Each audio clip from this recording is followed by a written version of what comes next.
धीरे यूएसए के सुर बदल रहे हैं। 27 तारीख हमारे ऊपर है। भारत के ऊपर 50% का टैरिफ लग गया है और भारत कहीं से भी ये संकेत नहीं दे रहा है कि हम अपने पॉलिसी में कोई भी बदलाव करने वाले हैं। और इसी बीच 31 अगस्त को प्रधानमंत्री नरेंद्र मोदी जी चाइना जाने वाले हैं एससीओ के समिट के लिए। और इन सब में ना रसिया के साथ हमारे रिलेशन ओवरऑल बहुत ही अच्छे होते चले जा रहे हैं। अब यूएसए को जेन्युइनली ये समझ में आ रहा है कि इनकी जो प्लानिंग थी कि शॉर्ट टर्म में इंडिया के ऊपर प्रेशर डालेंगे, टैरिफ लगाएंगे, भारत झुक जाएगा और ये पूरी दुनिया में डिंगे हाँकेंगे कि देखो Japan, south Korea, European union और भारत जैसे देखो देशों को किस प्रकार ट्रंप ने अपने प्रेशर के आगे झुका दिया। पर इनका जो ये प्लान था ना वो पूरी तरीके से बैकफायर कर गया।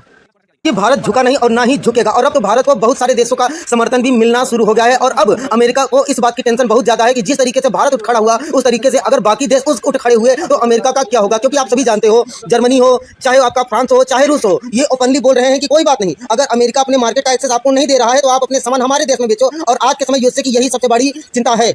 उनका जो एरोगेंस है ना, घमंड, वो सामने आ ही जाता है। अभी रिसेंटली कल की बात है, यूएसए को जो ट्रेजर सेक्रेटरी हैं स्कॉट बेसेंट, वो एक मीडिया चैनल को इंटरव्यू देते हैं। तो वो मीडिया चैनल की जो मोहतरमा है वो इनसे पूछती है कि भारत के जो विदेश मंत्री एस जयशंकर हैं उन्होंने कहा कि भाई अगर यूरोप को पसंद नहीं है हमसे ऑयल खरीदना, हम प्रॉफिट ले रहे हैं तो हमसे ऑयल ना खरीदे, दिक्कत किस बात की है, हम कोई और मार्केट ढूंढेंगे। तो इस पर ये जो भड़वा है ना उसने तनिक भी जवाब नहीं दिया और ये पूरी तरीके से मैटर को ही पलट दिया। और अब तो हालात ऐसे है ना कि अब ये यूरोपियों की गलती नहीं है, रूस की गलती नहीं है। अब ये जो रसिया यूक्रेन युद्ध है, ये रसिया यूक्रेन युद्ध ना होकर भारत यूक्रेन युद्ध है। मतलब इन चूतियों द्वारा बिलियंस ऑफ डॉलर के हथियार यूक्रेन को बेचे जा रहे हैं। यूरोप और रसिया से यूरोप वाले कच्चा तेल, नेचुरल गैसेस, फर्टिलाइजर ये सब खरीदे जा रहे हैं तो उससे फंडिंग नहीं हो रही है। चाइना सबसे बड़ा बायर है, उससे इस युद्ध को फंडिंग नहीं हो रही है क्योंकि इनके गांड में दम नहीं है। अगर चाइना के ऊपर ये टैरिफ लगा देंगे तो चाइना इन सबकी झुका के मारेगा। तो आज के समय ये टैरिफ किसके ऊपर लगा रहे हैं? भारत। देखो ये इतने हरामी है ना, ये तब भी हमारी हंसी उड़ाते थे जब इसरो पहली बार सैटेलाइट लॉन्च करने गया था और ये आज भी हमारी हंसी उड़ाते हैं। तो जब इनसे वो मोहतरमा मीडिया वाली मोहतरमा ने पूछा तो इस चूतिए ने उस पूरे के पूरे क्वेश्चन को ही भैया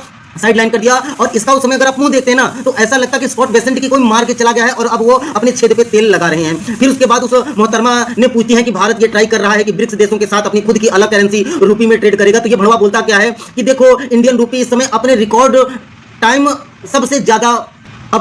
सबसे निचले स्तर पे है तो इंडियन रूपी से हमें कोई दिक्कत नहीं। तो इस चूतिया को बताऊं ना कि बेटा 10 साल रुक जा, तुझे इससे भी बहुत ज्यादा दिक्कत होगी। देखो मेहनत करना पड़ेगा। अगर भारत के लोग ये चाहते हैं कि इन जैसे चूतिए जो हमें आंखें दिखाते हैं वो अपनी आंखें नीचे रखें, जैसे चाइना वालों के सामने इनकी आंखें नीचे रहती है ना, तो भाई उसके लिए मेहनत करनी पड़ेगी।